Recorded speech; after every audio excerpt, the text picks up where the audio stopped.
In today's news, Des Moines game high 23 points sends his Missouri Tigers into the second round. My performance locally, regionally, and internationally is well known, says District 7 candidate.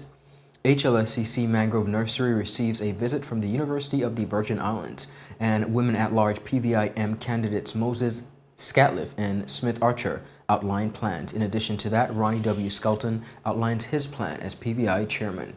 A nutritional program is needed within all schools across the territory. We'll have the details of this and so much more when 284 News returns.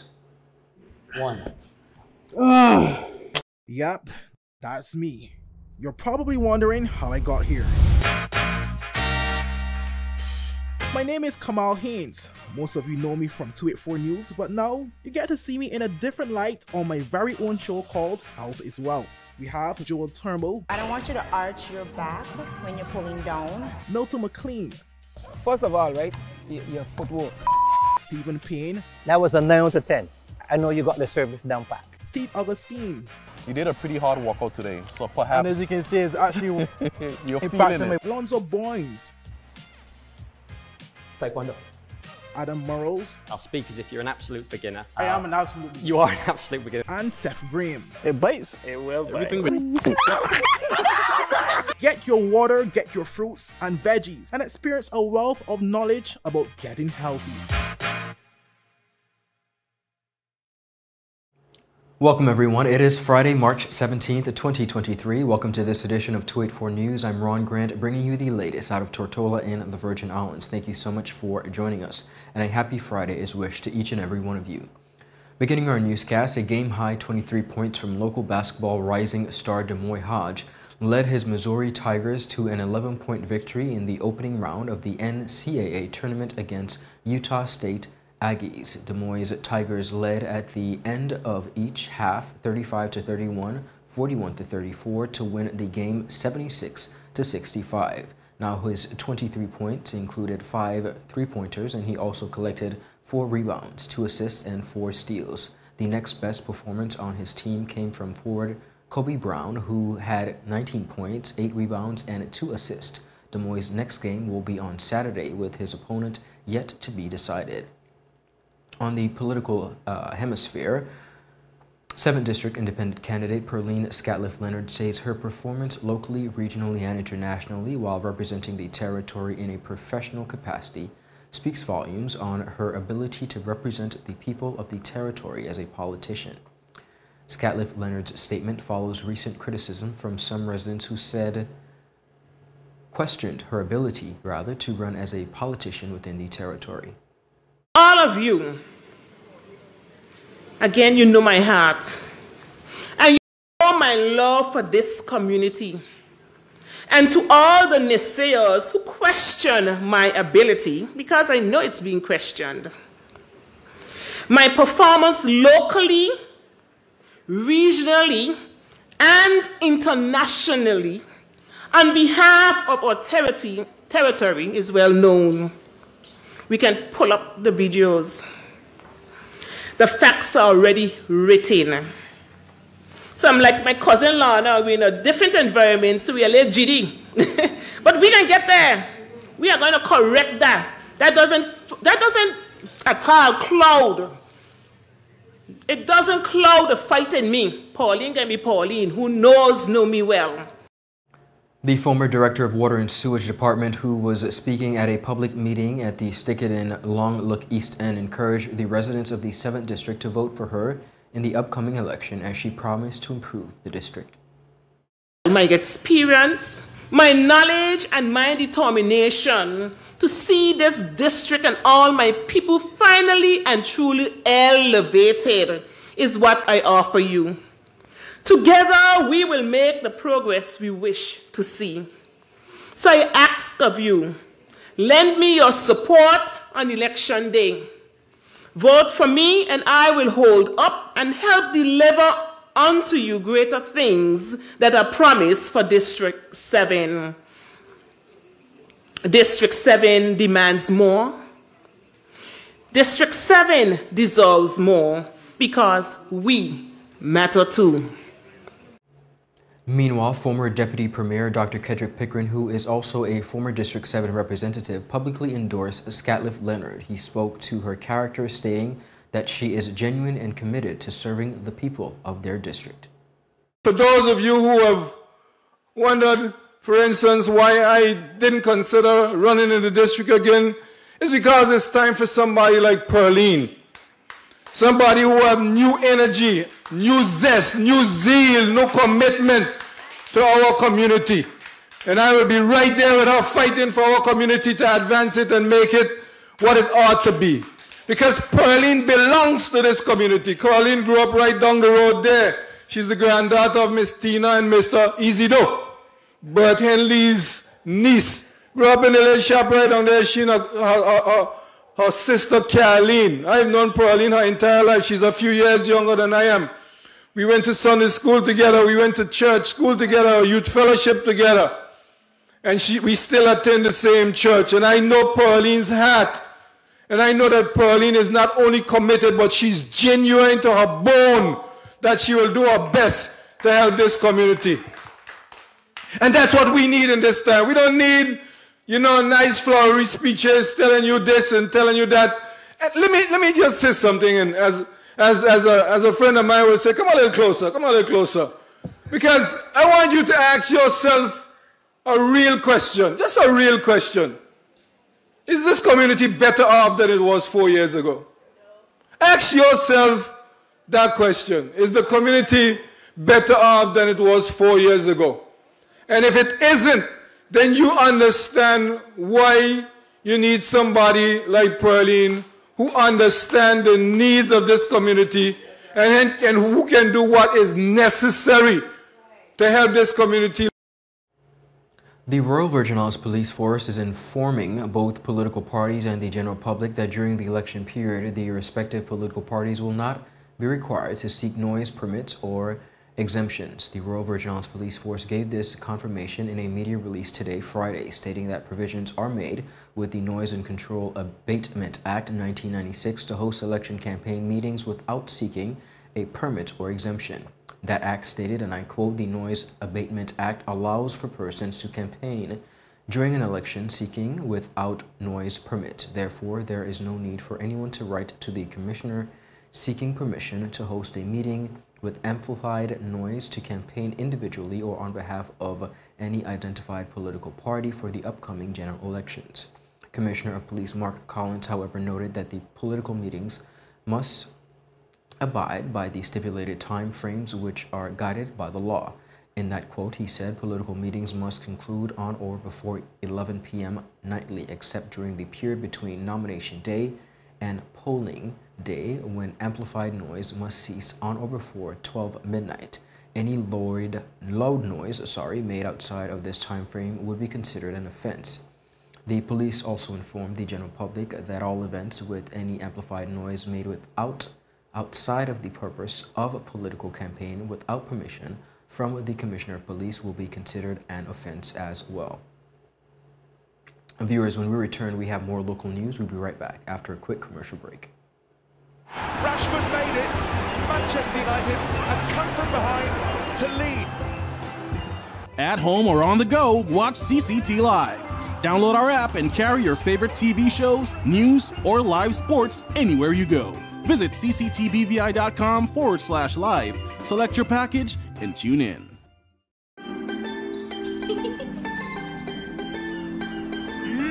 There are many ways to enjoy life, like so many ways to count on Popular.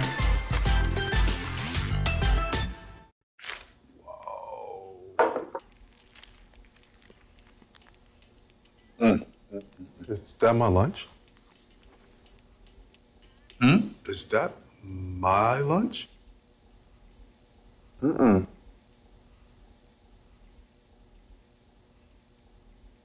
We're like the coworker that doesn't eat your lunch. I'm John. I'm John. CG Insurance. Good like that. Welcome back, everyone. You've been watching 284 News. Continuing on the local scene, the two women at-large candidates on the Progressive Virgin Islands Movement ticket have outlined key areas of focus for them. Former House of Assembly Speaker Mrs. Ingrid MOSES-SCATLIFFE, an attorney at law, and Shayna Smith-Archer, a civil engineer by trade, both agreed that now is the time to allow women the opportunity to lead. Or the main reason would be for consistency, one, and the platform that which we stand on. We talked about in the last election about the importance of integrity, accountability, transparency, hope, empowerment, and over the 4 years it's basically been a testimony of why those are necessary at the level of leadership for the country, and having persons that essentially subscribe to those as part of their value system, to say that when we go in to govern a country, we have to do things in an accountable and a transparent way, not just because someone says we should, but because it is the right thing to do. And of course, I am back. I've been working with Honorable Skelton for 20 years. So since I returned back home from college in 2003, I have worked with him in various capacities when he was the Minister of Finance, the Minister of Health, and continued on. So I feel that he has proven leadership for the time that we are in now, and it's important for him to have a team of persons that have different skill sets to be able to get the job done. Okay, and Ms. MOSES-SCATLIFFE, why did you choose the Progressive Virgin Islands movement? Considering the present time and the challenges that we are being faced with, and Shayna mentioned the platform, integrity, transparency, accountability, hope, empowerment, inspiration. Those are attributes that I subscribe to, and it was very important for me, if I'm going to make this move, that I have to make it with a group of persons and a leader, in my view, that exhibit those attributes. I think it's critical for us to understand that this election is not like any other election. It's critical because we cannot do things the way we normally did them. We've been through a commission of inquiry. Recommendations have been made.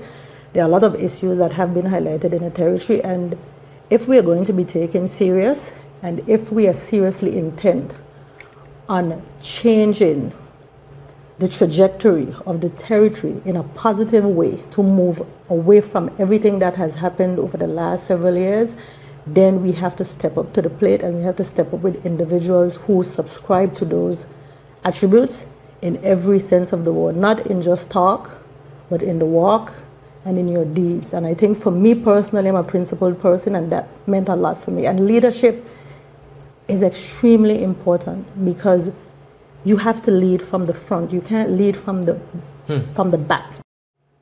Additionally, speaking on gender equality and women in leadership, the two shared their take. I subscribe to that Michelle Obama says that a country cannot realize its fullest potential if half of its population is not represented in all levels of leadership. So you can imagine now that when we look at, starting at the cabinet, we have 5 persons that are making decisions that affect all of our lives, but a female perspective is absent, or was absent until a couple months ago. So it's something where we have to look at the importance of, there are differences between the gender. We do approach life different, decisions differently, and having that perspective there is actually a plus. And I think that's one of the things that actually the guest speaker last night spoke about to an event that we went to where, where she is at in the USVI. It was also very important to the both candidates that respecting women in leadership is observed. She served in cabinet. Honorable Eileen Parsons, she served in cabinet. Honorable Dan Sapin, she served in cabinet. And now we have Honorable Sharidi Castro. Because of circumstances, she now serves in cabinet. But it must be understood. You have women running for politics. They're driving the parties. They're competent, they're strong, they're capable. But you can't marginalize them. You cannot continue to marginalize their worth. They have a lot to say. And I think more than ever, we have to say it. We have to speak up. We have to shout it from the top of our lungs so that we are heard, because the problems that we are experiencing now, we have a very good idea of our society. And that's a fact, proven fact. And it's important more than ever to have, yesterday was International Women's Day, gender equity. It's important to have women at the table. Their voices are to be heard. We are calm, but we listen. We pay attention. All of the issues, most of them that we're facing now, these are issues that women, they can speak about. from A to Z, because we experience them in our lives. We raise a family, we demanding jobs, we have to take care of our parents, we have to take care of our siblings. We do everything without complaint because we're extremely, it's our makeup. But unfortunately, because politics is a patriarchal system, we don't get the representation that we deserve. And I think it's more than ever now. The place is broken. We need to have women at the table demanding their rightful place, demanding to be heard, because I think we've been quiet, but you have to have a place at the table. We're going to take a quick commercial break. When we return, we have more local news.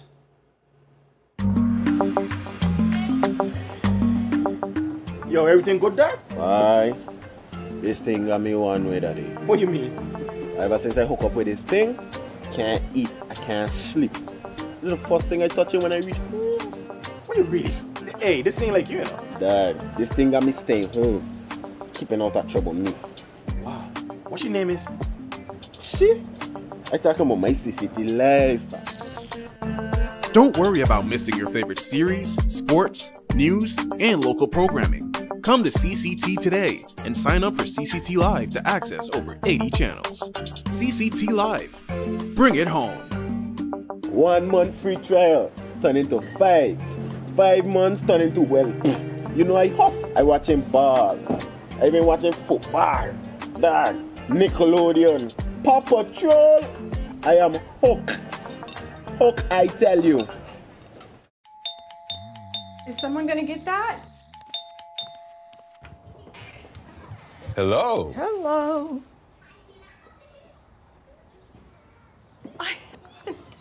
So nice of you to have cleaned up for us. Hi, baby. We're like in-laws that don't show up unannounced. Don't worry. I've got this. CG Insurance. Good like that. Live stream cable TV is here with CCT Live. Access over 80 channels that you can watch either at home or when you're on the go. And don't worry about missing your favorite series, sports, news, and local programming. Rewind and watch in your own time. Come to CCT today and ask about our 1-month free trial offer. CCT Live. Bring it home. Welcome back, everyone. Thank you so much for sticking with us. You're watching 284 News out of Tortola in the Virgin Islands. At-large candidate Dr. Kedrick Pickren, as well as 8th District candidate L. Allen Wheatley, are both of the opinion that a nutritional program is needed within schools across the territory. Pickren, who will be contesting the upcoming general election under the National Democratic Party as an at-large candidate, made the statement at a public meeting held at the Stickett and Longlook East End recently. Now, he said, that's Pickren, the hurricanes of 2017 and, of course, the COVID-19 pandemic. During that time, the VI took a significant loss economically, leaving a number of families and households struggling to afford the basic necessities. This, he said, has impacted school children in the BVI who sometimes are made to attend school without having access to the proper nourishment needed to function within the classroom. There are a lot of families in our community and in this country who are struggling.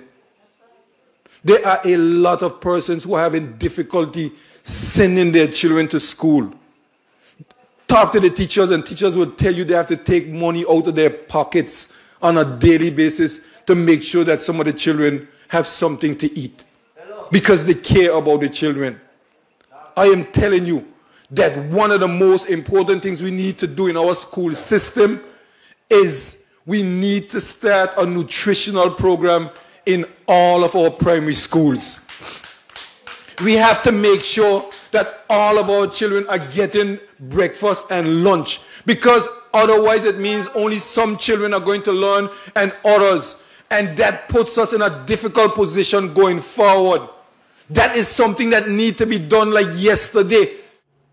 Also sharing a similar sentiment on a separate platform recently was 8th District candidate L. Allen Wheatley, who will be contesting under the Virgin Islands Party 8th District candidacy.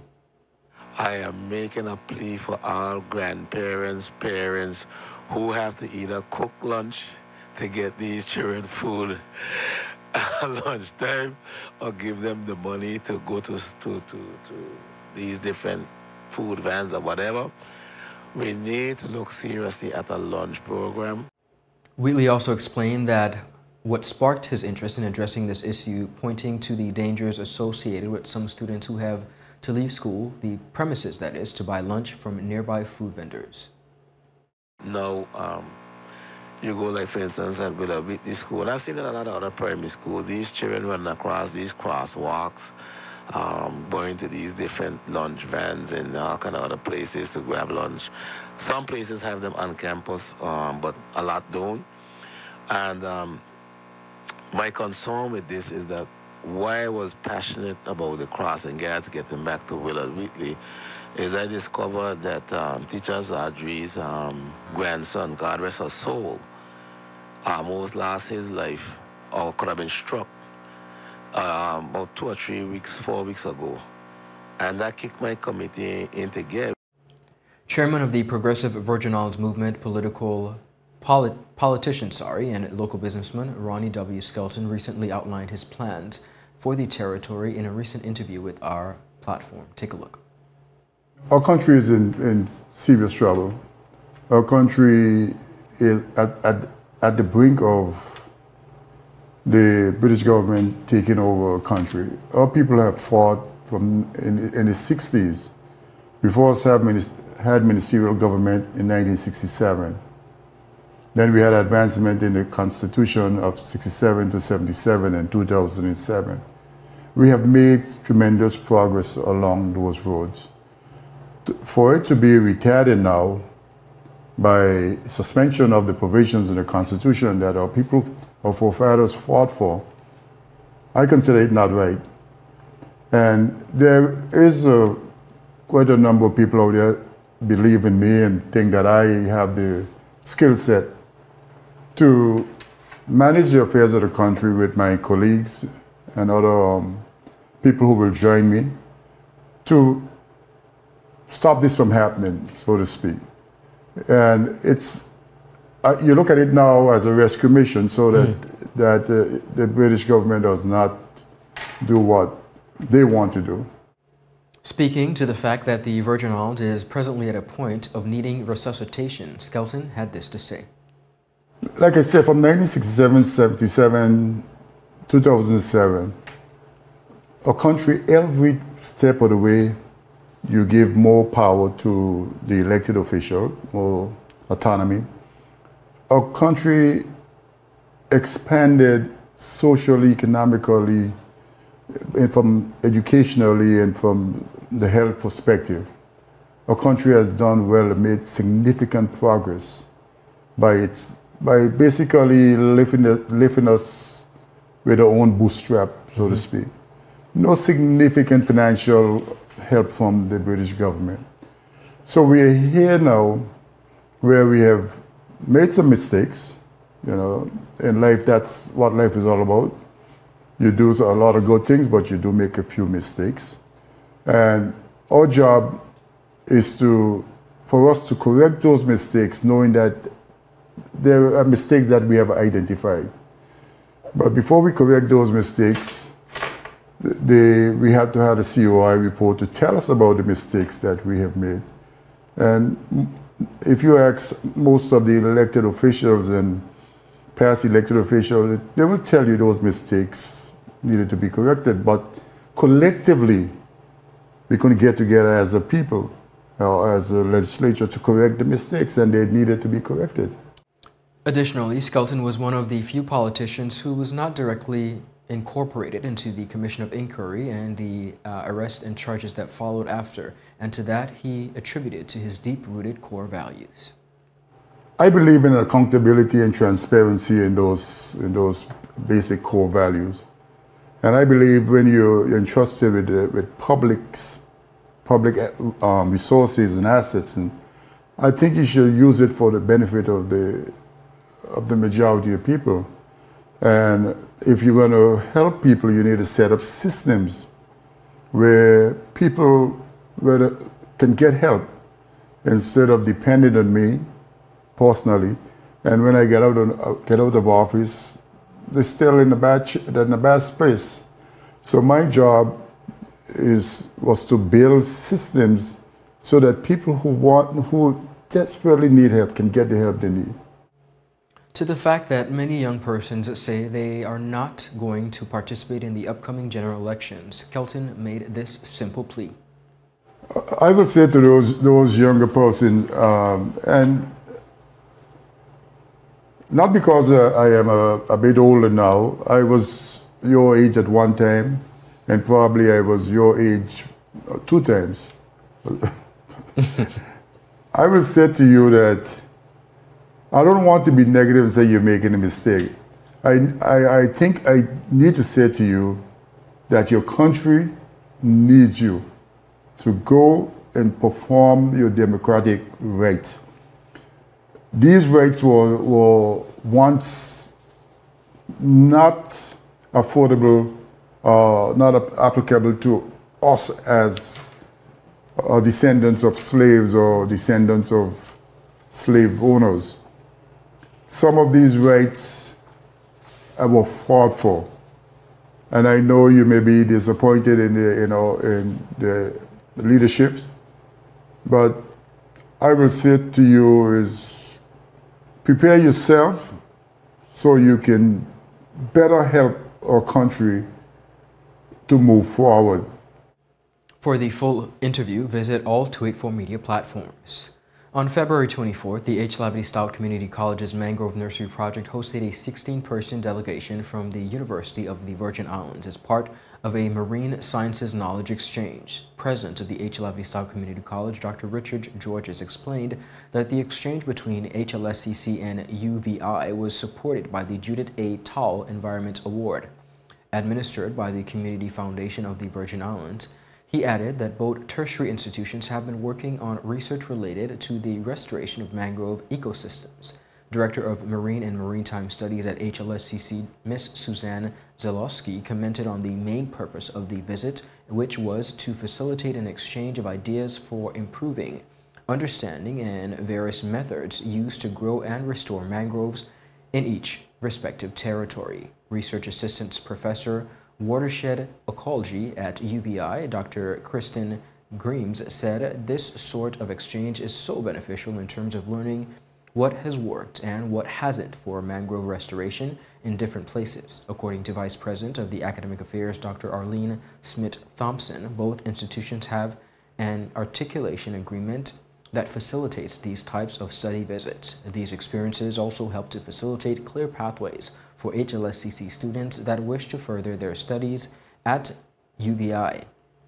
Nandi Christopher, an aspiring marine biologist who recently graduated from HLSCC with an associate's degree, currently serving as an intern in the HLSCC Mangrove Nursery, participated in the recent visit and considered it useful. Mr. Christopher, who participated in the recent visit, considered this useful once again, and she commented by saying it was also fun to connect with people from UVI as she is considering transferring from HLSCC credits towards her completion of her bachelor's degree at the said University of the Virgin Islands. In addition to touring the HLSCC Mangrove Nursery project, the visit also included the delegation visiting the Roger Downing Mangrove Boardwalk, a tour of the Center for Applied Marine Studies facility, visits to 3 mangrove restoration sites, and short presentations on mangrove restoration and research from HLSCC, National Parks Trust of the Virgin Islands, and the Ministry of Natural Resources, Labor, and Immigration.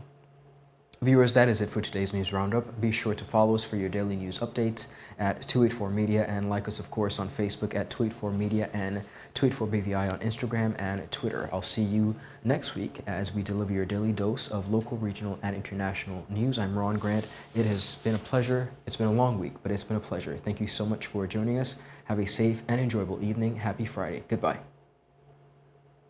Rashford made it. Manchester United have come from behind to lead. At home or on the go, watch CCT Live. Download our app and carry your favorite TV shows, news, or live sports anywhere you go. Visit cctbvi.com/live, select your package, and tune in.